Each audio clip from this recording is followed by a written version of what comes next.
It has been observed by scholars, commentators, and even the layman on the streets that corruption is a major challenge to social, political, and economic development in any country. The consequences of corruption are unfavorable for the progress of any society. So we all have to do our part, participate in bringing corruption to its barest minimum, say no to greed, be contented, see something and say something, so the anti-corruption agencies can do their part. The fight against corruption is for all. We all must come together to bring an end to it. Nigeria is the only country we have, and we have to save it. Hello and thanks for joining us on another episode of The Eagle. My name is Aisha Muhammad.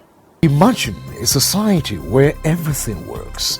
Durable road networks, stable electricity supply, portable water, well-equipped and functional healthcare facilities, quality education for all, affordable housing schemes, social security benefits, job creation, and a lot more that makes life comfortable to live.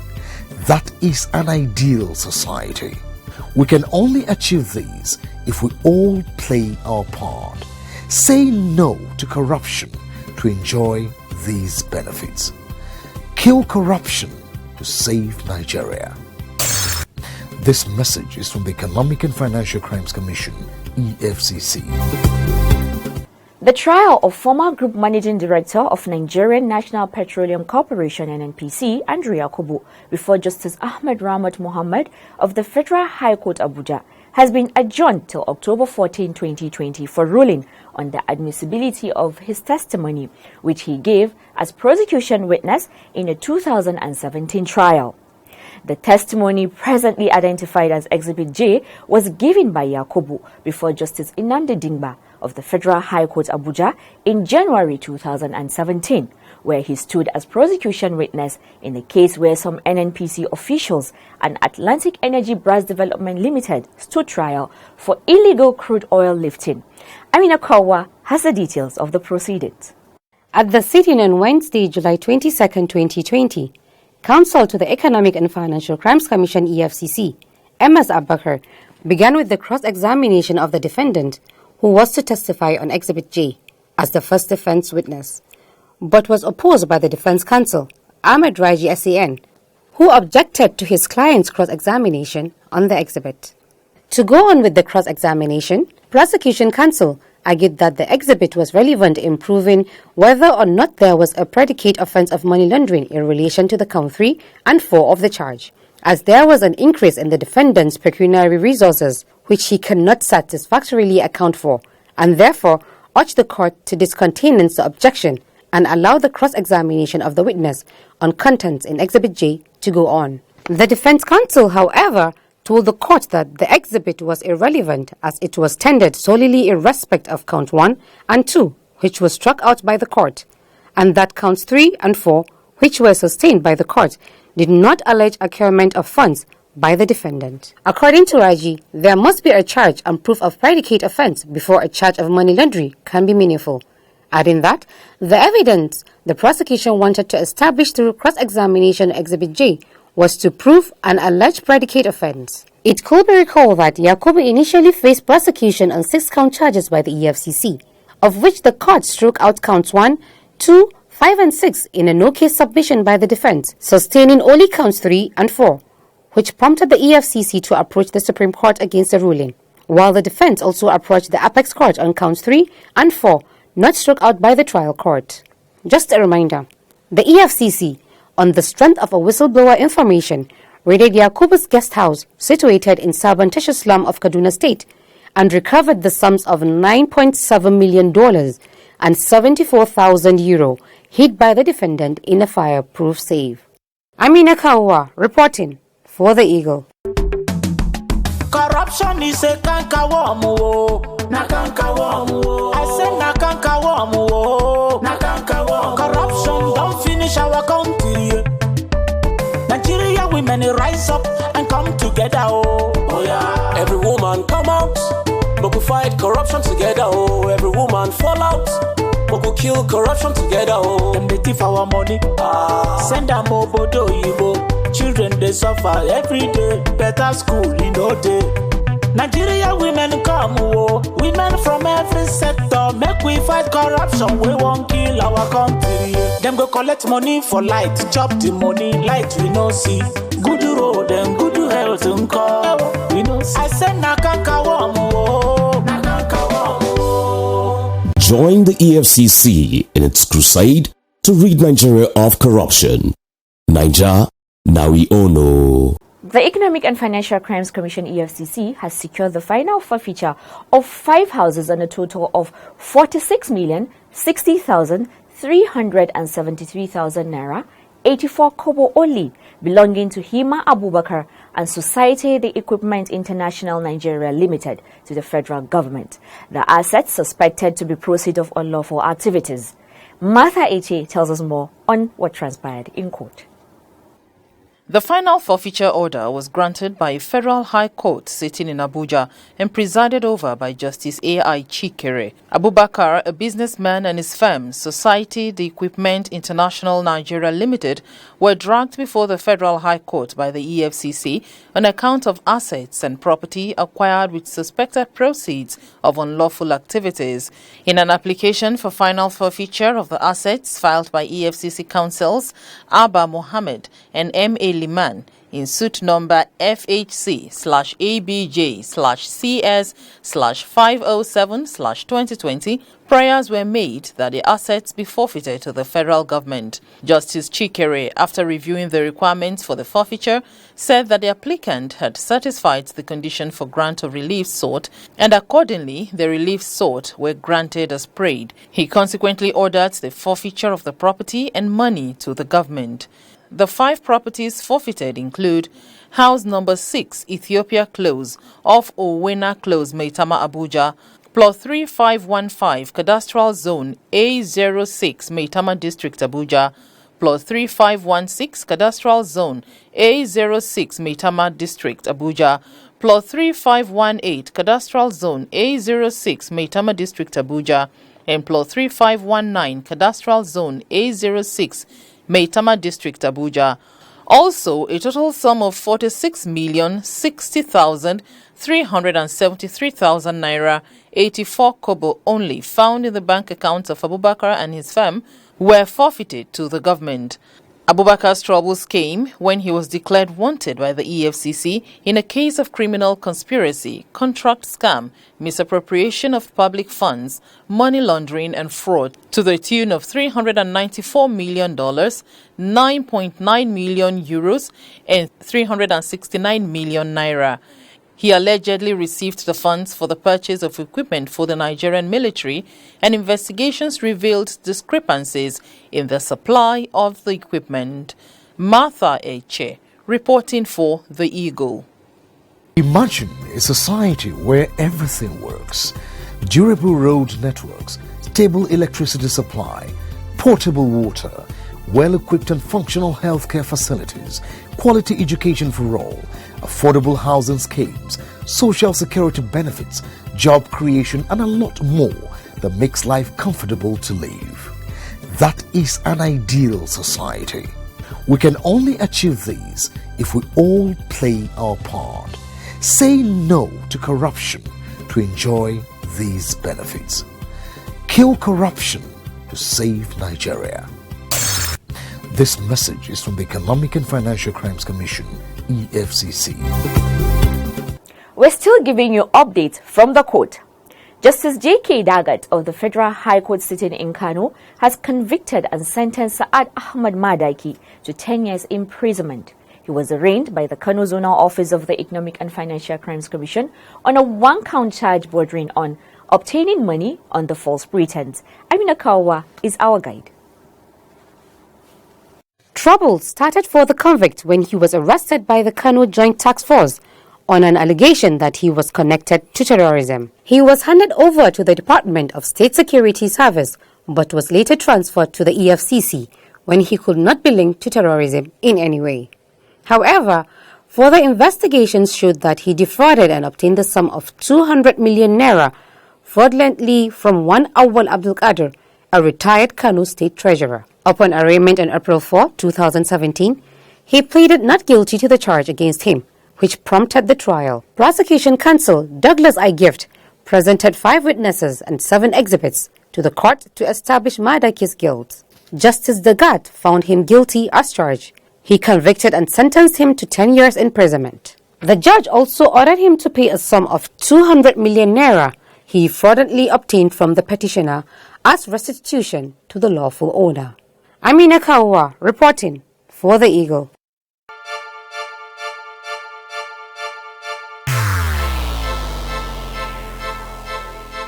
Corruption is dishonesty and illegal behavior by people in positions of trust. A public office is a public trust.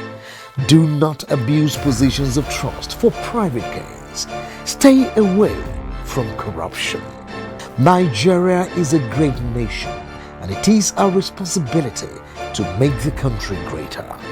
If you notice any act of corruption, please report to the EFCC via info@efccnigeria.org or call 09 904 4751 or 09 904 4752. You can also call 09 904 4753. This message is from the Economic and Financial Crimes Commission, EFCC. According to Wikipedia, corruption is a global phenomenon intelligibly only in a social context. It can be defined as an antisocial behavior conferring improper benefits contrary to legal and moral norms, and which undermines the authority's capacity to secure the welfare of all citizens. In Nigeria, it became the principal means of private accumulation during the decolonization period in the absence of other means and came to shape political activity and competition after independence. Efforts have been made by the government to minimize corruption through the enactment of laws and enforcement of integrity systems, but with little success is. Greed, flamboyant lifestyle, customs, and people's attitudes are believed to have led to corruption. The Eagle crew took to the streets of Abuja to get people's view on why corruption is so prevalent and what they think the government needs to do to minimize it. Emmanuel Sani is our guide. Over to you, Emmanuel. Corruption remains a priority concern to the Nigerian government and its people, as it affects all aspects of our public life, and it will continue to undermine the social, economic, and political development of our dear country. So, here I am on the streets of Abuja to engage the good people of Nigeria and get their opinions on issues surrounding corruption. Stay with me.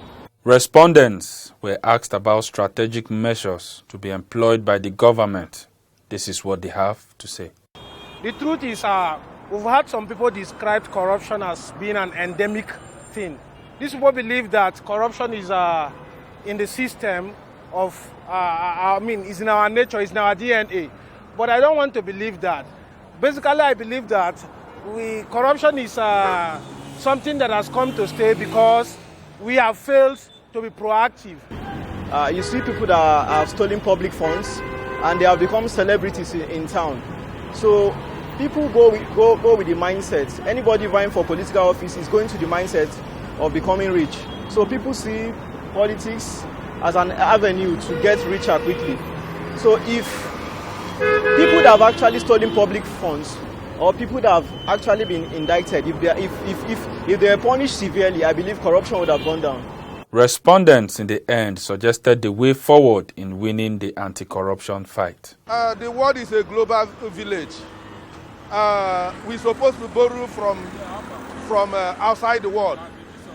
If it's in America or in Europe or outside the world that we are hearing this one is a corrupt politician, or this one do this one, they have willingly resigned by now. But we are all clapping for them. People are taking placards to support them, and them themselves are sitting. They don't want to leave the office, which means we are not serious. If we are serious, they would have we will have compelled them to leave the office before any investigation. Well, basically, I want to say that there should be stiffer penalty for corrupt individuals. There should be stiffer punishment. Looking at the Western countries, when you look at the Western countries, you discover that everybody's database, everybody have their name. They have a good database that contains everybody's name. If they can have that in Nigeria, it can help us, curtail this issue of corruption. Well, the people have spoken and we've all heard. It is a fight that involves everyone. Everyone ought to develop the zeal to participate and to partner with relevant authorities to ensure that corruption is brought to its barest minimum. It is our collective responsibility. Back to you, Aisha Mohammed. Thank you, Emmanuel, and to everyone who stopped by to give us their opinion. Well, before we end the program again, the Eagle team had a little chit-chat with a Nigerian artist who spoke on corruption and the need for everyone to play a role in curbing it. Let me start from the fact that you see, Nigeria has been made a country that kind of blossoms in corruption. That kind of, people have lived off corruption so bad that they, even if they are on the bottom of the food chain, they kind of like, the corruption kind of trickles down, that they have changed, of course they've lost values, and what has happened is everybody somehow, somewhere has benefited from corruption, and then they don't have the heart, to come out and say this is wrong. Corruption has started from way back. People have exploited their offices. People have died from people's decision to chop money. A lot of things have happened over the years. And in Nigeria, the decay, of course, goes from the top, and then it starts trickling down. The decay will come from, a politician wanting to buy his way out of election. People are so ready to sell their soul right now for cheap, because that's how it is rock bottom for them. You don't care about that decision. You don't care about that. What will happen to someone that is bribing you to get in power? When it gets there, of course, you can't make the money back. It's a business venture. So that's how it is. Right now, we're talking about young people. Young people, like I said, they learn from the best. I frown so bad at people wanting to make fast money, because I feel like you have to. Money making is a process, and the process is you're building wealth of knowledge of how not to go about blowing the money, because every sweat you sweat for your money. I think there's a natural cost that kind of like gives you the sense of how to maintain that money, or to use it well, or use it wisely, or to a bit more protected when you are, planning or budgeting your money. But you see, when you make fast money overnight, you don't wonder how people that make fast money just blow it like that. Whereby you get these investors using corruption money to invest, and then people that benefit from it wouldn't want it to end. So they are caught between saying yes to fight against corruption and how do we make money from it. You see, that's exactly the same ecosystem diagram that I was talking about with the government. People that chop money from the government, the children, the people around them, family members that have been put in position that they are not deserving of. All those people are the ones that are in the position of the artists right now. That the same thing. It's the same thing. So my major anger comes from the government first. We cannot we have to really fight corruption on that level before we can get this menace trapped as well. I feel like these young people, they don't have hope. All of them are hopeless. They can't project anything. So most of them don't know what the future holds. Like, how do I put $1 to become $2 tomorrow? I've seen people fail at it. So there's no, like, people, I tell people, I say, well, you have to have hope in yourself. If you don't have hope in the country, you have to have hope in yourself. You have to really find a way where you get inspired, motivated from inside. That's one. And then, of course, if you claim to be religious, let me not even start from all the other things that surround this country and the corruption that we know, but we just embrace because of tribe, faith, religion, and anything. So now we all point fingers at our Yahoo boys, which of course I do not support anything that you cannot work hard and you swindle more people for, or it's not legit way of making money. I'm not support that. But in order to solve the problem, you really have to look from the top, from how people view success. Reorientating the children on what success really is. Is it by making money that you cannot sleep, or you're running and walking, looking over the shoulder? Is that success? We have to reorientate them from that's the best time. Trust me. Lost generation starts from when they start being able to live alone and take decisions alone. That's all. You cannot before you can change those ones. You have to clamp them with law. And when I say law, I'm not saying law that is a double standard. Not law that no man can tweak. The kind of law that everybody applies to everybody, or across board. Like that they catch that guy. If they catch that guy, they will catch me. Corruption is a cankerworm, na cankerworm. I say na cankerworm, na cankerworm. Corruption don't finish our country. Nigeria women rise up and come together, oh yeah. Every woman come out, but we fight corruption together, oh. Every woman fall out, but we kill corruption together, oh. Them they thief our money, send them obodo yibo. Children they suffer every day, better school in no day. Nigeria women come, oh. Women from every sector, make we fight corruption. We won't kill our country. Them go collect money for light, chop the money, light we no see.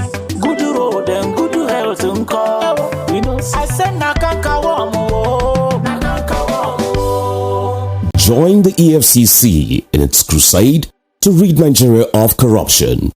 Niger, now we all know. And that's all we have for you on today's Eagle. To contribute to the program, you can send your inquiries and suggestions to the Eagle at efccnigeria.org or follow us on all our social media platforms at official EFCC.